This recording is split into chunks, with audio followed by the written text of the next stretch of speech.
वंशागति क्या है? अनुवांशिक सूचनाओं का एक पीढ़ी से दूसरी पीढ़ी में जाना वंशागति कहलाता है। तो जीवों में इस वंशागति को करने के लिए कई प्रकार के अणु पाए जाते हैं। तो वंशागति के आणविक आधार में आज हम 3 प्रकार के अणुओं के बारे में पढ़ेंगे। पहला है DNA, deoxyribonucleic acid, RNA, ribonucleic acid और प्रोटीन। तो डीएनए क्या है?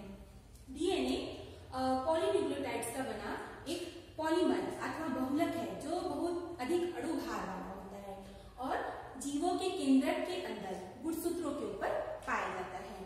तो ये डीएनए पॉलीन्यूक्लियोटाइड्स का बना होता है और इसका जो प्रत्येक न्यूक्लियोटाइड है वो एक नाइट्रोजनस क्षार और एक डीऑक्सीराइबोज शर्करा और फॉस्फोरिक एसिड से मिलकर बनता है। और नाइट्रोजनस क्षार में 2 तरह के नाइट्रोजनस क्षार पाए जाते हैं डीएनए के अंदर। पहला है प्यूरिन, एडेनिन, थाइमिन और पाइरिमिडिन, ग्वानिन, साइटोसिन। तो डीएनए की इस पॉलीन्यूक्लियोटाइड श्रृंखला में एडेनिन हमेशा थाइमिन के साथ और ग्वानिन हमेशा साइटोसिन के साथ मिलकर नाइट्रोजनस बेस का निर्माण करते हैं।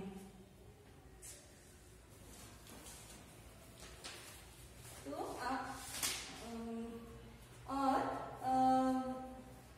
चारगाफ नाम के एक वैज्ञानिक थे जिन्होंने बताया कि प्रत्येक जीवों के डीएनए में उनके जो एडेनिन और थाइमिन और ग्वानिन और साइटोसिन का जो अनुपात होता है वो हमेशा समान होता है। मतलब कि एक जीव में जितनी मात्रा में एडेनिन पाया जाएगा उतनी ही मात्रा में थाइमिन होगा और जितनी मात्रा में ग्वानिन होगा उतनी ही मात्रा में साइटोसिन उपस्थित रहता है।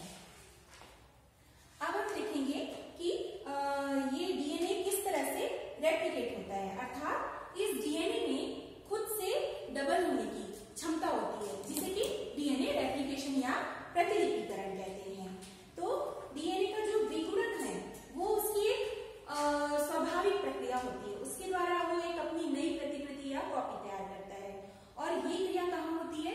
कोशिका अवस्था का जब अंतरावस्था का एस फेज होता है उसमें कोशिका के अंदर उनके केंद्रक के अंदर उनका जो डीएनए होता है वो डबल हो जाता है या अपनी प्रतिकृति बना लेता है। तो डीएनए के जो रेप्लिकेशन की जो विधि है वो 3 तरह की होती है। इसे हम यहाँ देख सकते हैं। पहला है कंजर्वेटिव, दूसरा है सेमी कंजर्वेटिव और तीसरा है डिस्पर्सिव। तो कंजर्वेटिव मेथड में क्या होता है कि इसमें जो डीएनए का जो पैट्रिक स्ट्रैंड है तो दोनों स्ट्रैंड जो क्या है वो टेम्पलेट या सांचे के रूप में कार्य करते हैं और इन दोनों टेम्पलेट से 2 नए डीएनए स्ट्रैंड का निर्माण होता है। तो इसमें जो पैट्रिक डीएनए है वो नवनिर्मित डीएनए दोनों अलग अलग होते हैं। ये इसकी कंजर्वेटिव विधि कहलाती है। और सेमी कंजर्वेटिव विधि में क्या होता है कि इस विधि में पैट्रिक डीएनए के दोनों स्ट्रैंड एक दूसरे से पृथक हो जाते हैं। ये देखिए दोनों स्ट्रैंड एक दूसरे से पृथक हो गए हैं। उसके बाद ये दोनों स्ट्रैंड जो हैं दोनों स्ट्रैंड टेम्पलेट की भांति कार्य करते हैं और फिर इनके ऊपर नए डीएनए स्ट्रैंड का निर्माण होता है। अर्थात इस विधि में जो डीएनए के स्ट्रैंड बनते हैं उसमें से एक नया और एक पुराना होता है। उसके बाद आती है डिस्पर्सिव विधि। डिस्पर्सिव विधि में क्या होता है कि पैट्रिक डीएनए के दोनों स्ट्रैंड जो हैं उनके बीच बीच में उनके खंड बन जाते हैं और उन खंडों में आकर डीएनए के नए खंड जुड़ जाते हैं। तो इस तरह से जो पैट्रिक डीएनए है और जो नवनिर्मित डीएनए है उसमें दोनों के गुण सम्मिलित होते हैं। ये डिस्पर्सिव विधि कहलाता है। अब मैंने बताया कि डीएनए में सेल्फ रेप्लिकेशन या अपनी ही कॉपी बनाने की क्षमता होती है। तो सर्वप्रथम हम देखेंगे कि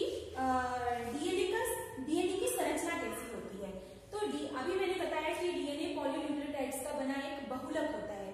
इसमें पॉलीन्यूक्लियोटाइड की 2 श्रृंखलाएं पाई जाती हैं डीएनए में जो कि एक कुंडली के रूप में रहती है। ये डीएनए का वॉटसन एंड क्रिक मॉडल है। इसमें क्या होता है कि इसकी श्रृंखलाओं की जो दीवारें हैं वो शुगर, फॉस्फेट और नाइट्रोजनस बेस से मिलकर बनती हैं। और इनमें जो नाइट्रोजनस बेस है ये है एडेनिन, ये है थाइमिन, ये है ग्वानिन और साइटोसिन, ये आपस में हाइड्रोजन बंधों के द्वारा जुड़े रहते हैं। और जो दोनों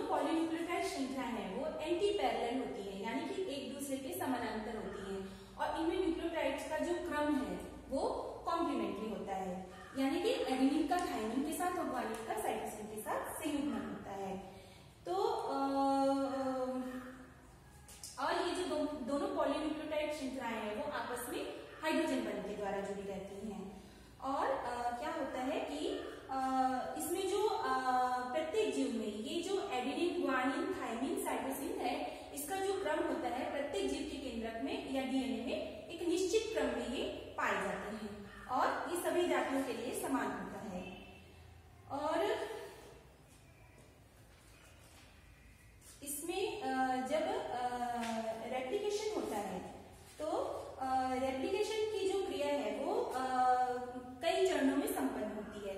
सबसे पहले क्या होता है कि ये जो डीऑक्सीराइबोन्यूक्लियोटाइड्स हैं इनका एक्टिवेशन या सक्रियकरण होता है। तो सक्रियकरण में क्या होता है कि इनकी जो राइबोन्यूक्लियोटाइड्स हैं इनकी जो मोनोफॉस्फेट है सबसे पहले एटीपी के साथ संयोग करके इनके ट्राइफॉस्फेट्स बनते हैं। और जैसे कि जीटीपी, डीएटीपी, डीसीटीपी और डीटीटीपी बनता है। तो इनके ट्राइफॉस्फेट्स बनने से इनकी जो राइबोन्यूक्लियोटाइड्स है उनका क्या हो जाता है, सक्रियकरण या एक्टिवेशन हो जाता है। एक्टिवेशन होने के बाद क्या होता है कि डीएनए की जो दोनों श्रृंखलाएं हैं वो एक दूसरे से अलग हो जाती हैं और अलग होकर एक निश्चित पॉइंट पर डीएनए की दोनों श्रृंखलाओं के मध्य एक निश्चित पॉइंट पर दोनों श्रृंखलाओं का एक दूसरे से अलग होना शुरू हो जाता है। और इस पॉइंट से जहां से डीएनए की शाखाएं अलग होती हैं ये ओरिजिन पॉइंट या उद्भव स्थल कहलाता है। तो ये जो ओरिजिन पॉइंट है, इस ओरिजिन पॉइंट पर जो डीएनए की जो दोनों श्रृंखलाएं अलग होती हैं ये पेरेंटल डीएनए स्ट्रैंड जो हैं वो टेम्पलेट की भांति कार्य करती हैं। और फिर इन पेरेंटल डीएनए स्ट्रैंड्स पर जो राइबोन्यूक्लियोटाइड्स हैं, एक्टिवेटेड जो राइबोन्यूक्लियोटाइड्स हैं वो कॉम्प्लीमेंट्री सीरीज में आकर जुड़ते जाते हैं। तो डीएनए के एक टेम्पलेट पर दूसरी श्रृंखला का जो निर्माण है वो सतत रूप से होता है। तो ये जो श्रृंखला है वो लीडिंग स्ट्रैंड कहलाती है। और एक टेम्पलेट पर जो डीएनए की जो श्रृंखला का निर्माण है वो खंडों के रूप में होता है, जिसमें डीएनए के खंड बीच बीच में टूटे हुए होते हैं आपस में। तो ये जो डीएनए के जो टूटे हुए खंड है ये आपस में क्या कहलाते हैं, ओकाजाकी फ्रेगमेंट्स कहलाते हैं। बाद में क्या होता है, आगे चलकर जो डीएनए लाइगेज एंजाइम है वो डीएनए के इन टूटे खंडों को जोड़कर एक पूरी नई श्रृंखला का निर्माण करता है। और इस तरह से एक पेरेंटल डीएनए से दो नए डीएनए स्ट्रैंड्स का निर्माण हो जाता है।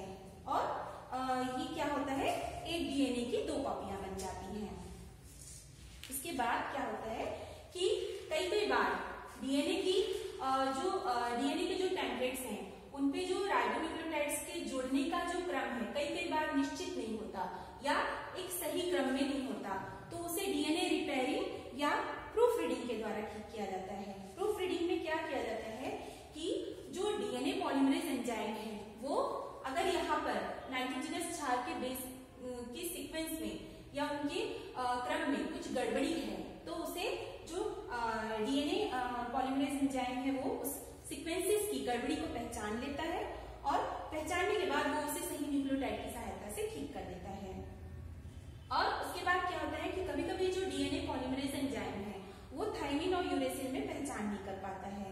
तो उस त्रुटि को अनेक एंजाइम्स की सहायता से ठीक किया जाता है। इसे हम डीएनए प्रूफ रीडिंग या रिपेयरिंग कहते हैं। डीएनए के बाद हम पढ़ेंगे आरएनए। आरएनए क्या होता है, आरएनए एक विशिष्ट प्रकार का न्यूक्लिक एसिड होता है जो कि राइबोज नामक पेंटोज शर्करा से मिलकर बनता है। और डीएनए कहाँ पाए जाते हैं, डीएनए कोशिका के केंद्रक के अंदर गुणसूत्रों के ऊपर पाया जाता है। लेकिन जो आरएनए है वो कोशिका द्रव्य में स्वतंत्र रूप से पाया जाता है। और कोशिका द्रव्य में यह राइबोसोम के अंदर या उससे संबंधित पॉलीराइबोसोम में पाया जाता है। आरएनए आनुवंशिक सूचनाओं का प्रवाह करता है उच्च विकसित जीवों में, लेकिन कुछ पादप विषाणुओं में यह आनुवंशिक पदार्थ के रूप में कार्य करता है। तो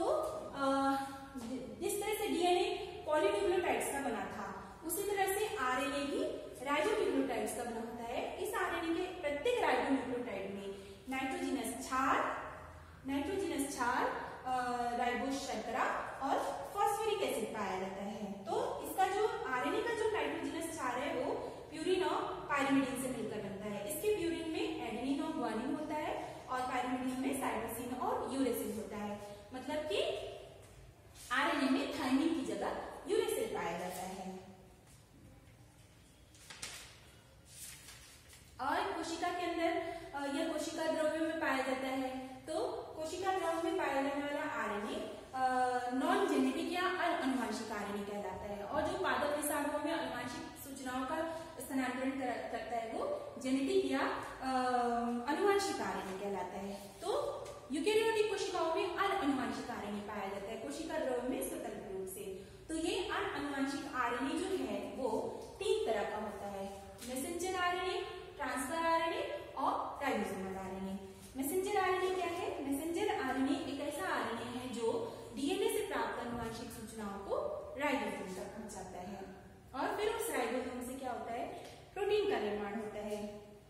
इसलिए इसे जैकब मोनार्ड ने एमआरएनए नाम दिया। तो ये कोशिका द्रव्य में पाए जाने वाले कुल आरएनए का 3 से 5% भाग बनाता है और इसमें जो क्षारकों का जो क्रम होता है वो डीएनए के जैसा ही होता है, इसलिए इसे डीआरएनए भी कहा जाता है। तो एमआरएनए के बाद हम देखेंगे ट्रांसफर आरएनए। ट्रांसफर आरएनए को सोल्यूबल आरएनए भी कहा जाता है और ये कुल आरएनए के 15% भाग का निर्माण करता है।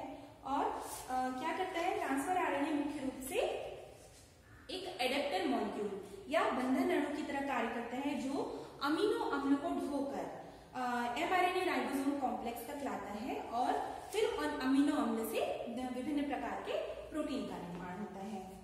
Ribosomal RNA. राइबोसोमल आरएनए क्या करता है कि ये अघुलनशील आरएनए भी कहते हैं और ये समस्त आरएनए का सबसे ज्यादा भाग बनाता है। मतलब कि समस्त आरएनए का जो 80% भाग है वो राइबोसोमल आरएनए का बना होता है। और राइबोसोमल आरएनए क्या करता है? ये मुख्य रूप से राइबोसोम के निर्माण में भाग लेता है। तो डीएनए और आरएनए के बाद हम देखेंगे कि जेनेटिक कोड क्या है। जेनेटिक कोड तो क्रिक ने 1961 में यह बताया कि डीएनए में उपस्थित जो आनुवांशिक सूचनाएं हैं वो जब एमआरएनए में स्थानांतरित होती हैं तो वो कुछ संकेतों के रूप में बदल जाती हैं। उन संकेतों को ही उन्होंने आनुवांशिक संकेत या जेनेटिक कोड कहा। अर्थात कि डीएनए में जो पॉलीन्यूक्लियोटाइड का जो क्रम होता है उसमें जो पॉलीन्यूक्लियोटाइड्स जो अमीनो उसमें जो पॉलीन्यूक्लियोटाइड्स का जो क्रम होता है वो हर एक क्रम एक विशिष्ट प्रकार के अमीनो अम्ल के निर्माण के लिए अपने में एक कोड को संग्रहित करता है, जिसे हम जेनेटिक कोड के नाम से जानते हैं। तो कोशिकाओं में अनुवांशिक सूचनाओं के प्रवाह को हम इस सेंट्रल डोग्मा से समझ सकते हैं। इसमें क्या होता है कि डीएनए का ट्रांसक्रिप्शन होकर एमआरएनए बनता है, फिर एमआरएनए से ट्रांसलेशन होकर एक पॉलीपेप्टाइड या प्रोटीन का निर्माण होता है। तो प्रोटीन ट्रांसलेशन की क्रियाविधि को समझने के लिए सबसे पहले हमें ट्रांसक्रिप्शन देखना पड़ेगा। ट्रांसक्रिप्शन या अनुलेखन क्या है? तो डीएनए में उपस्थित अनुवांशिक सूचनाओं का एमआरएनए में पहुंचना या डीएनए से एमआरएनए के निर्माण को ही ट्रांसक्रिप्शन कहते हैं। और ट्रांसक्रिप्शन की क्रिया कई चरणों में पूरी होती है। इसमें सबसे पहले क्या होता है कि जो राइबोन्यूक्लियोटाइड्स हैं उनका एक्टिवेशन होता है। फॉस्फोरिक अम्ल के अणुओं के साथ जुड़कर उनके पहले ट्राइफॉस्फेट्स बनते हैं। ट्राइफॉस्फेट्स बनने के बाद एक डीएनए टेम्पलेट के ऊपर एक एमआरएनए की नई श्रृंखला का निर्माण होता है। और एमआरएनए की नई श्रृंखला में क्या होता है कि जो आरएनए पॉलीमरेज एंजाइम है वो भाग लेता है। और वो आरएनए पॉलीमरेज एंजाइम क्या करता है कि फॉस्फोडाइएस्टर बॉन्ड्स के द्वारा जोड़कर जो राइबोन्यूक्लियोटाइड्स हैं उनको डीएनए टेम्पलेट के ऊपर जोड़ता जाता है और उस डीएनए टेम्पलेट के ऊपर जो नए राइबोन्यूक्लियोटाइड्स हैं वो आपस में जुड़कर एक नई एमआरएनए की श्रृंखला का निर्माण करते हैं। इस तरह से ट्रांसक्रिप्शन या अनुलेखन की क्रिया पूर्ण होती है। तो अनुलेखन के बाद क्या आता है? अनुवादन या ट्रांसलेशन। यहाँ पे हमने देखा कि ट्रांसक्रिप्शन या अनुलेखन हुआ तो mRNA बना। mRNA के बाद ट्रांसलेशन या अनुवादन होने से पॉलीपेप्टाइड या प्रोटीन का निर्माण होता है। तो अनुवादन की क्रिया में क्या होता है कि जो डीएनए की जो आनुवंशिक सूचनाएं हैं उनका mRNA के द्वारा प्रोटीन की भाषा में अनुवाद होता है, यानी कि जो mRNA बना है नया वो क्या करता है आगे चलकर एक प्रोटीन का निर्माण करता है। तो अनुवादन की क्रिया में भी कई चरण होते हैं। इसमें भी पहले जो अमीनो अम्ल हैं जो कि प्रोटीन का निर्माण करते हैं उनका पहले सक्रियकरण या एक्टिवेशन होता है। उसके बाद ट्रांसफर आरएनए के साथ सक्रिय अमीनो अम्ल जोड़ते हैं और अनुवादन की क्रिया को शुरू करते हैं। उसके बाद अंतिम चरण में एक नई पॉलीपेप्टाइड श्रृंखला या प्रोटीन श्रृंखला का निर्माण होता है, जिसमें जो अमीनो अम्ल हैं वह आपस में पेप्टाइड बॉन्ड के द्वारा जुड़कर एक नई प्रोटीन श्रृंखला का निर्माण करते हैं। अब हम देखेंगे कि ओपेरॉन मॉडल या ओपेरॉन कॉन्सेप्ट क्या है। तो ओपेरॉन से पहले हमको देखना पड़ेगा कि जीन्स कैसे अभिव्यक्त होते हैं एक कोशिका के अंदर। तो जीन की अभिव्यक्ति को समझने के लिए हम दो तरह से समझ सकते हैं। इंडक्शन, तो कई बार क्या होता है कि कोशिकाओं में जो जीन्स हैं वो एक निश्चित क्रम में पाए जाते हैं, लेकिन जो सभी जीन्स हैं वो एक साथ एक्टिवेटेड अवस्था में नहीं रहते हैं। जब माध्यम में उस जीन्स के लिए जो जिम्मेदार कारक है वो माध्यम में उपस्थित रहता है तो वो जीन्स अपनी अभिव्यक्ति को शो करते हैं, और जब उनके लिए जिम्मेदार जो कारक है वो उस माध्यम में उपस्थित नहीं रहता तो वो जीन्स एक्सप्रेस या अभिव्यक्त नहीं होते हैं। तो जीन की अभिव्यक्ति को समझने के लिए हम देखेंगे ओपेरॉन मॉडल।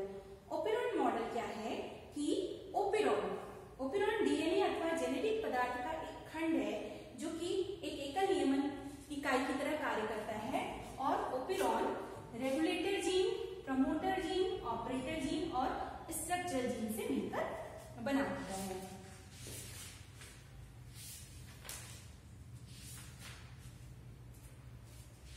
उसके बाद हम देखेंगे human genome project. Human genome project क्या है कि जीवधारियों में जो समस्त जीन उपस्थित होते हैं उन सारे जीन्स को मिलाकर हम उसे जीनोम कहते हैं। तो जीनोम डीएनए या आरएनए विषाणु में आरएनए का बना होता है, और इस जीनोम में जो कोशिका के केंद्रक के अंदर जो जीन्स या डीएनए पाए जाते हैं उनके अलावा माइटोकॉन्ड्रिया और क्लोरोप्लास्ट में जो जीन्स पाए जाते हैं उनको भी सबको सम्मिलित किया गया है, उनके जीन्स को भी सम्मिलित किया गया है। तो प्रत्येक जीनोम में जीवधारी के शरीर को बनाने तथा उनकी विभिन्न क्रियाओं के संचालन संबंधी जीन पाए जाते हैं। तो एक जीव के जीनोम का अध्ययन करने से हमें उसकी आनुवंशिकी को समझने में मदद मिलती है, वंशागत बीमारियों से बचने में मदद मिलती है, और कुछ आनुवंशिक विकृतियां हैं तो उनका उसके जीनोम को समझकर उसका उपचार किया जा सकता है आनुवंशिक विकृतियों का। अब हम देखेंगे डीएनए फिंगरप्रिंटिंग क्या है। तो प्रत्येक व्यक्ति का डीएनए विशिष्ट होता है जो उसकी पहचान को प्रदर्शित करता है, और उसमें न्यूक्लियोटाइड्स का एक निश्चित क्रम होता है। जैसे कि चारगाफ ने पहले ही बता दिया था कि प्रत्येक जीव में उसके जो न्यूक्लियोटाइड्स हैं एडेनिन, थाइमिन, गुआनिन साइड से उनका एक निश्चित अनुपात पाया जाता है। तो वह तकनीक जिसके द्वारा डीएनए की विशिष्टता के आधार पर किसी व्यक्ति की पहचान की जाती है वो तकनीक क्या कहलाती है, डीएनए फिंगरप्रिंटिंग कहलाती है। और डीएनए फिंगरप्रिंटिंग की सहायता से हम एक व्यक्ति की उसके लक्षणों का निर्धारण कर सकते हैं। तो डीएनए फिंगरप्रिंटिंग क्या करती है, ये तकनीक फॉरेंसिक प्रयोगशाला में कानूनी समस्याओं के समाधान में तथा अपराधियों की पहचान में यह तकनीक अत्यंत उपयोगी है। और कई बार अगर किसी बच्चे के पिता की पहचान नहीं है तो उस बच्चे के डीएनए सैंपल से और संबंधित व्यक्ति के डीएनए सैंपल से उस बच्चे की पिता की पहचान की जा सकती है। अगर दोनों व्यक्तियों का डीएनए मैच हो रहा है या तो वो समान कहलाते हैं, अगर मैच नहीं हो रहा है तो वो असमान कहलाते हैं। तो किसी व्यक्ति की पहचान में ये डीएनए फिंगरप्रिंटिंग तकनीक उपयोगी होती है। ल्यूकेमिया आदि रोगों से ग्रसित व्यक्ति की पहचान में या रोगी की पहचान में ये तकनीक सहायक होती है। पृथ्वी पर किसी जीव या जाति की उत्पत्ति तथा अन्य जातियों के संबंधित